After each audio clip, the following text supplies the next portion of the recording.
नमस्कार विद्यार्थी मित्रांनो. या आधीच्या आपल्या व्हिडिओमध्ये अलंकार म्हणजे काय आणि त्यामधला पहिला प्रकार शब्दालंकार म्हणजे काय ते आपण पाहिलं होतं. आजच्या आपल्या या व्हिडिओमध्ये आपण अर्थालंकार म्हणजे काय आणि त्याचे प्रकार कोणकोणते आहे ते बघणार आहोत. अर्थालंकारामध्ये एकूण 20 अलंकार आहेत, पण त्यातले आपण केवळ 10च अलंकार आजच्या आपल्या व्हिडिओमध्ये आपण पाहणार आहोत. अर्थालंकार म्हणजे काय?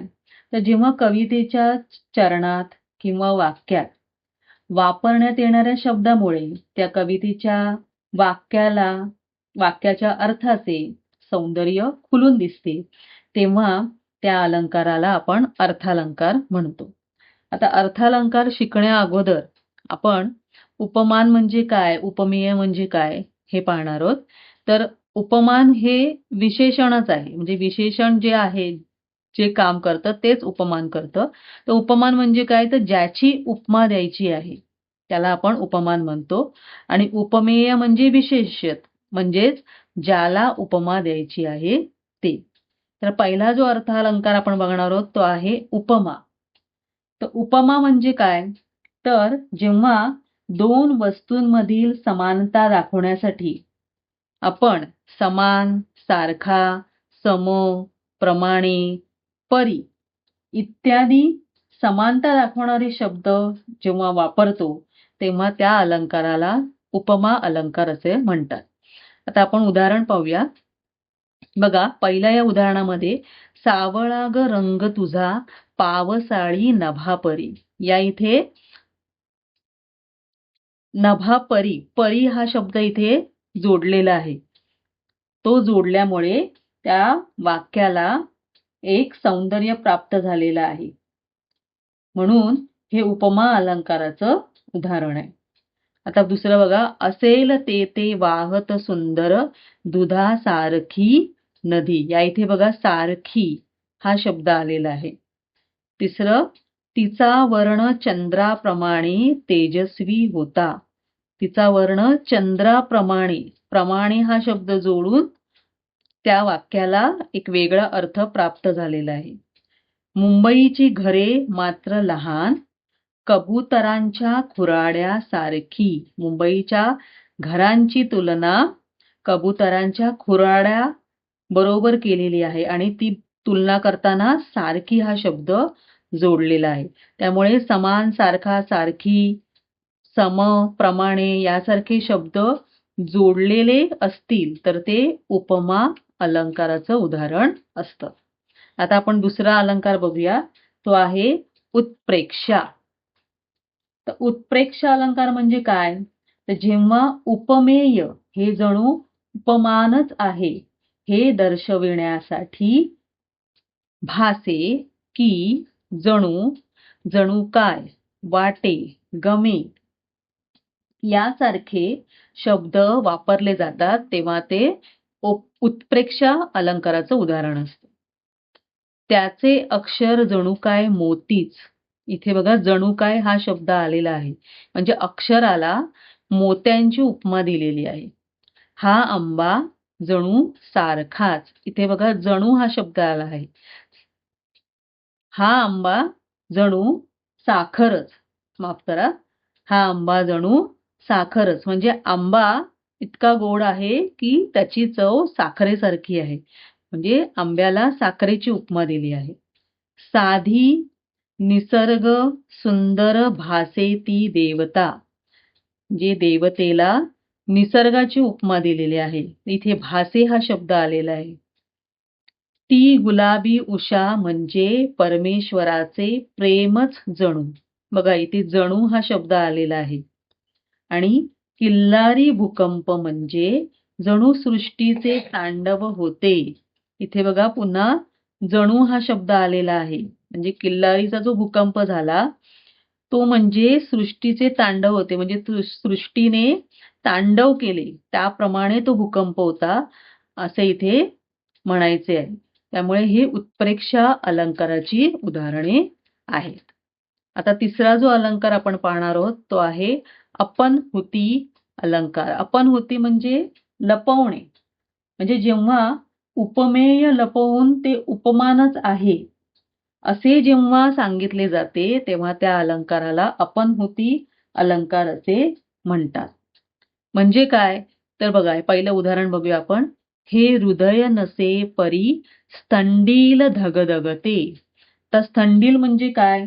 तर स्थंडील म्हणजे यज्ञ किंवा होम करण्यासाठी जी जागा केली जाते त्याला स्थंडील म्हणतात. म्हणजे हे हृदय नाहीये तर ते धगधगणारे म्हणजे यज्ञ पेटवल्यानंतर जी धगधग जी आग निर्माण होते तर त्याची तुलना हृदयाशी केलेली आहे. ओठ कशाचे देठची फुलले पारिजातकाचे.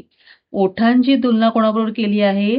पारिजातकाच्या देठांशी. पारिजातकाच्या देठांचा जो रंग असतो तो ओठांचा रंग आहे अशी यामध्ये कल्पना केलेली आहे. हा आंबा नाही ही साखरच आहे. हा आंबा नाही ही साखरच आहे. हेच उदाहरण आधीच्या आपल्या अलंकारामध्ये आलं होतं. तर आंबा नाही ही साखरच आहे. म्हणजे आंबा नाही म्हणजे आंब्याच्या ऐवजी ते आपण साखरच खातोय असा आपल्याला तिथे भाव निर्माण होतो. न हे नयन पाकळ्या उमलल्या सरोजातील, न हे वदन चंद्रमा शरदीचा गमे केवळ. या इथे नयन, नयन म्हणजे डोळे. डोळ्याला सरोजातील पाकळ्या, सरोजातील म्हणजे कमळाच्या पाकळ्यांची उपमा दिलेली आहे. आणि न हे वदन म्हणजे शरीराला, चेहराला चंद्रमा शरदीचा गमे केवळ म्हणजे शरदाच्या चंद्राची उपमा इथे दिलेली आहे. त्यामुळे काय म्हटलंय त्यांनी म्हणजे डोळे आणि कमळाच्या पाकळ्या आणि चेहरा आणि शरदाचा चंद्र अशी उपमा इथे दिलेली आहे. त्यावेळेला अपनहुती अलंकार होतो. आता पुढचा अलंकार आहे अनन्वय. जेव्हा उपमेयाची तुलना दुसऱ्या कशाशीही होऊ शकत नाही म्हणून ती उपमेयाबरोबरच केली जाते. म्हणजे उपमेयाची तुलना ही उपमेयाबरोबरच होते त्यावेळेला अनन्वय हा अलंकार होतो. उदाहरणार्थ झाले बहु, होतील बहु, आहेत ही बहु, परंतु यासम हा. म्हणजे असे भरपूर होऊन गेले पण याच्यासारखा हाच म्हणजे त्याची तुलना त्याच्याबरोबरच केलेली आहे.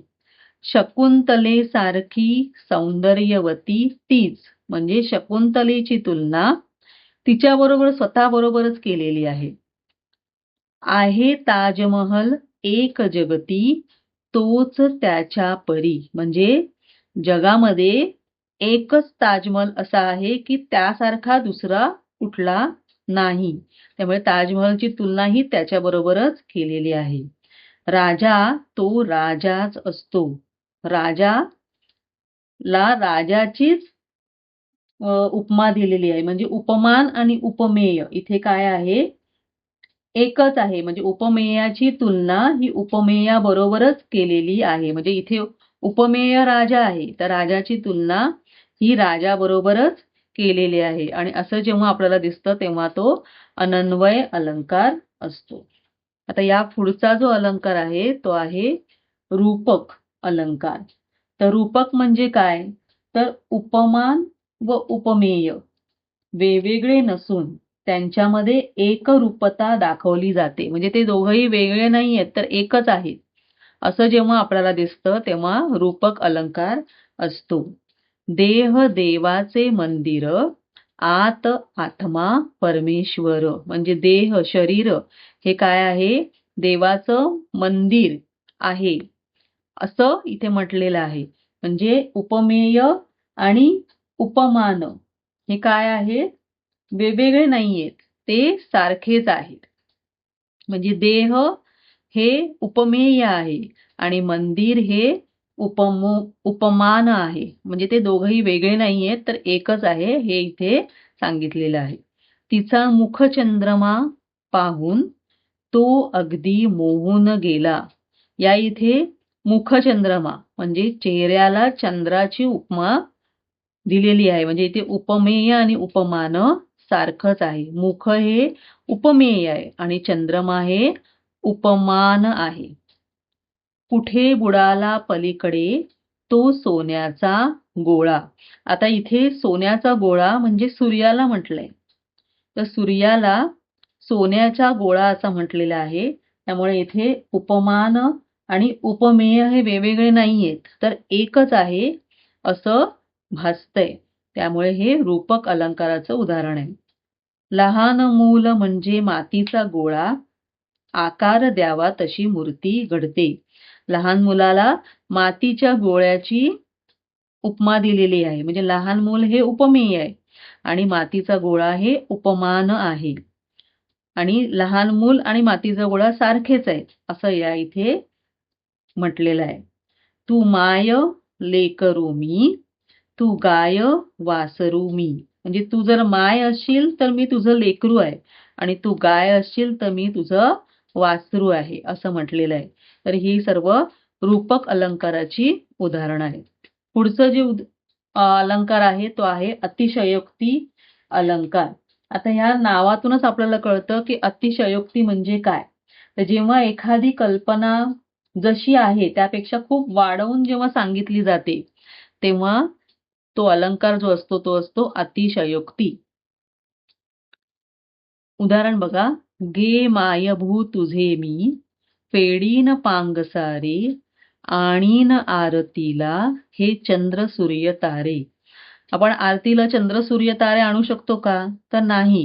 ही काय केलंय अतिशयोक्ती केलीये. जे आहे त्यापेक्षा वाढवून सांगितलेलं आहे. जो अंबरी उफळता खूर लागला आहे, तो चंद्रमा निज तनुवरी डागला आहे. आता या ओळींमध्ये काय समजतंय? तर चंद्रावर जे डाग आहेत, ते डाग कशामुळे तयार झाले आहेत? तर खूर उफळल्यामुळे. अंबरी म्हणजे आकाशामध्ये खूर उफळल्यामुळे ते खूर त्या चंद्रावर लागल्यामुळे त्यावर ते डाग निर्माण झालेत आणि हे काय खरं नाहीये. हे शक्य नाहीये. त्यामुळे हे काय केलेलं आहे अतिशयोक्ती केली म्हणजे एखादी गोष्ट वाढवून सांगितलेली आहे. ती यामधून आपल्याला समजते. ती रडली समुद्राच्या समुद्र म्हणजे ती एवढी रडली की त्या डोळ्यातून जे अश्रू बाहेर पडले त्या समुद्रा एवढं पाणी त्यामधून बाहेर आलं. तर हे रडल्यामुळे केवळ रडल्यामुळे समुद्राच्या पाण्याइतपत पाणी डोळ्यातून निघणं शक्य नाही. त्यामुळे हे उदाहरण आहे अतिशयोक्तीचं. तुझे पाय असे भासतात जणू हवेवर नाचतात. म्हणजे पाय कसे आहेत? तर ते हवेवर जणू काही नाचतायत. तर पाय हवेवर नाचू नाही शकत. तर इथे अतिशयोक्ती केलेली आहे. त्यामुळे ही सर्व उदाहरणं जी आहेत ती अतिशयोक्ती अलंकाराची उदाहरणं आहेत. आता या पुढचा जो अलंकार आहे तो आहे दृष्टांत अलंकार. तर दृष्टांत म्हणजे काय? तर एखाद्या विषयाचे वर्णन करून तो विषय पटवून देण्यासाठी त्याच अर्थाचा एखादा सोपा दाखला म्हणजे उदाहरण जेव्हा देतात तेव्हा त्या अलंकाराला दृष्टांत अलंकार असे म्हणतात. तर याचं एकदम सुंदर उदाहरण इथे आहे. एकच उदाहरण इथे घेतलेलं आहे. त्यावरूनच तुम्हाला हा अलंकार चांगल्या प्रकारे समजू शकेल. लहानपण देगा देवा, मुंगी साखरेचा रवा, ऐरावत रत्न थोर, त्यासी अंकुशाचा मार. आता हे काय आहे? तर तुकाराम महाराज परमेश्वराकडे काय करतायत? मागणी करतायत की मला लहानपण माझं परत मला दे. कारण लहानपणी काय असतात आपले लाड होतात. आपल्याला हवं ते मिळतं. आपल्याला साखरेचा रवा मिळतो. म्हणजे सगळे आपलं कोड कौतुक करत असतात. पण ऐरावत म्हणजे जेव्हा आपण ऐरावताला उदाहरण का दिलं आहे? जेव्हा आपण मोठं होतो, तेव्हा जसं ऐरावत हा मोठा असून त्याला काय होतं? अंकुशाचा मार मिळतो. जेव्हा आपण मोठे होतो तेव्हा आपलं कोड कौतुक कोण करत नाहीत. तर हे सांगण्यासाठी म्हणजे हे वर्णन केल्यानंतर आपल्याला विषय पटवून दिलेला आहे, की लहानपण हे सगळ्यात चांगलं असतं. म्हणजे आपले कोड कौतुक होतं, आपल्याला हवं ते मिळतं. पण जेव्हा आपण मोठे होतो, तेव्हा मात्र आपल्याला त्या सगळ्या गोष्टी मिळत नाहीत. हे सांगण्यासाठी म्हणून हा दृष्टांत इथे आपल्याला दिलेला आहे. तर हे दृष्टांत अलंकाराचं उदाहरण आहे. त्यानंतरचा जो अलंकार आहे तो आहे अन्योक्ती अलंकार. तर अन्योक्ती म्हणजे काय? तर दुसऱ्याला उद्देशून केलेले बोलणे. म्हणजे ज्याला बोलायचंय त्याला लागेल असे, परंतु दुसऱ्याला उद्देशून बोलणं. म्हणजे ज्याला बोलायचं त्याला समजलं नाही पाहिजे, पण त्याला लागेल असं बोलणं. त्याला म्हणतात अन्योक्ती अलंकार. येथे समस्त बहिरे बसतात लोक, का भाषणे मधुर तू करीशी अनेक. हे मूर्ख यासी किमपीही नसे विवेक, रंगावरून तुझला म्हणतील काक. म्हणजे इथे बसलेले जी लोक आहेत ते सगळे बहिरे आहेत. म्हणजे तू कितीही सुंदर भाषण केलं, चांगलं भाषण केलं, तरी त्यांना त्याच्याशी काहीही फरक पडणार नाहीये. हे सर्व मूर्ख आहेत आणि ते काय करतील तर तुला रंगावरून तुला काक म्हणतील. काक म्हणजे कावळा म्हणतील. म्हणजे तू कितीही चांगलं भाषण केलं आणि कितीही चांगलं काही समजावून सांगितलं, तरीही ते तुला चांगलं म्हणणार नाही. म्हणजे या या ओळींमधून आपल्याला काय समजतंय, तर दुसऱ्याला उद्देशून केलेलं हे बोलणं आहे.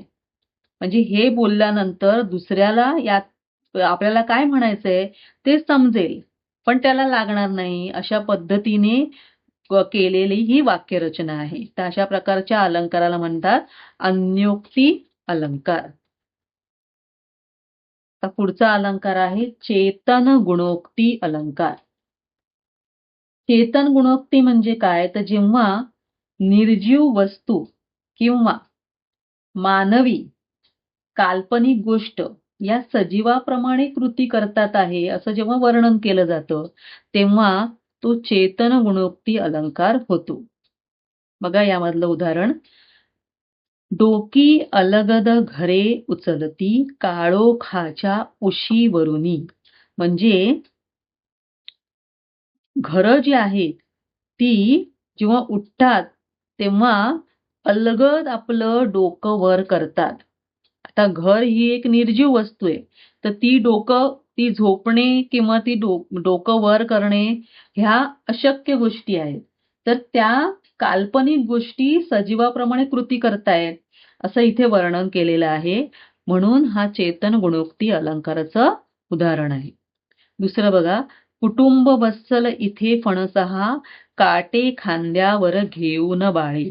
म्हणजे फणसाला कुटुंब वत्सल म्हटलेलं आहे आणि आपल्या खांद्यावर त्यांनी बाळं घेतलेली आहेत असं म्हटलेलं आहे. त्यामुळे हे निर्जीव वस्तूला काल्पनिक गोष्ट केलेली आहे. म्हणजे सजीवाप्रमाणे कृती करतायत असं दाखवलेलं आहे. चाफा बोलेना, चाफा चालेना, चाफा खंत करी काही केल्या फुलेना. चाफा हे काय? एक फुल आहे. ते काय बोलू शकत नाही, चालू शकत नाही. परंतु ते बोलतंय किंवा चालतंय अशी कल्पना केलेली आहे किंवा अशी कल्पना करून ते सजीवाप्रमाणे त्याला दाखवलेलं आहे. म्हणून हे चेतन गुणोक्ती अलंकाराचं उदाहरण आहे. चौथं आणि शेवटचं उदाहरण बघा. आला हा दारी उभा वसंत फेरीवाला, पोते खांद्यावरी सौद्याचे देईल ज्याचे त्याला. या इथे वसंत ऋतूला फेरीवाला म्हटलेलं आहे. म्हणजे निर्जीव गोष्टीला मानवी काल्पनिक गोष्ट म्हणजे सजीवाप्रमाणे ती कृती करते असं दाखवलेलं आहे. तर अशा प्रकारे चेतन गुणोक्ती अलंकाराची आपण उदाहरणं बघितल्यानंतर तुम्हाला तो अलंकार अगदी व्यवस्थितरित्या समजला असेलच. आता सगळ्यात शेवटचा जो अलंकार आहे तो आपण बघणार आहोत. तो आहे अर्थांतरन्यास. तर अर्थांतरन्यास अलंकार म्हणजे काय? तर एखाद्या विशेष उदाहरणावरून सामान्य सिद्धांत काढला जातो किंवा सामान्य सिद्धांतावरून त्याच्या समर्थनार्थ एखादं विशेष उदाहरण दिलं जातं. तेव्हा हा अर्थांतरन्यास हा अलंकार होतो.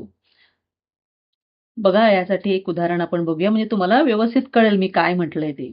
सगळे सोयरे डोळे पुसतील, पुन्हा आपल्या कामी लागतील, उठतील, बसतील, हसून खिदळतील, मी जाता त्यांचे काय जाय. जन पळवर म्हणतील हाय हाय. या कवितेमधल्या ह्या ओळी आहेत, की सगळे सोयरे म्हणजे जेव्हा माणूस या जगातून निघून जातो, तेव्हा त्याचे सगळे सोयरे जे नातेवाईक असतात, ते थोड्या वेळापुरता रडतात. पण नंतर काय होतं, ते आपल्या आपापल्या कामाला लागतात. त्यांची नेहमीची दिनचर्या आहे ती सुरू होते. म्हणजे एखाद्या व्यक्तीच्या जाण्याने इतरांना काहीही फरक पडत नाही, असं यामध्ये म्हटलेलं आहे. म्हणजे एक उदाहरण देऊन त्यांनी सामान्य सिद्धांत काढला. म्हणजे हे प्रत्येकाच्या बाबतीत घडतं, असं हे यामध्ये त्यांना कवीला सांगायचंय. दुसरं उदाहरण बघा. कठीण समय येता कोण कामास येतो. म्हणजे जेव्हा आपण चांगल्या परिस्थितीमध्ये असतो, आपली परिस्थिती जेव्हा चांगली असते, तेव्हा प्रत्येक जण आपल्या सोबत असतो. पण ज्यावेळेला आपल्यावर एखादा कठीण प्रसंग येतो, त्यावेळेस मात्र आपल्याबरोबर कोणीही नसतो. तिसरं उदाहरण आणि शेवटचं उदाहरण बघूया. अत्युच्चपदी थोरही बिघडतो, हा बोल आहे खरा. म्हणजे एखाद्या उच्च पदावर गेल्यानंतर कितीही चांगली व्यक्ती असेल तर ती पण बिघडते, असे या वाक्यातून आपल्याला समजते. तर अशा पद्धतीने आपण आज अर्थालंकार या अलंकाराच्या प्रकारामधील 10 अलंकार बघितलेत. मला अशी आशा आहे, की तुम्हाला ते सर्व अलंकार अतिशय चांगल्या पद्धतीने समजले आहेत. ते अलंकार तुम्ही चांगल्या पद्धतीने समजून घेऊन त्याचा अभ्यास केला, की तुम्ही परीक्षेला आलेल्या कुठल्याही प्रश्नाचं उत्तर अगदी अतिशय सोप्या पद्धतीने लिहू शकणार आहात. तर अशाच पद्धतीचे व्हिडिओ तुम्हाला बघायचे असतील, तर माझ्या या चॅनलला सबस्क्राईब करायला विसरू नका आणि लाईक आणि शेअर नक्की करा. तर भेटूया आपल्या पुढच्या व्हिडिओमध्ये. तोपर्यंत धन्यवाद.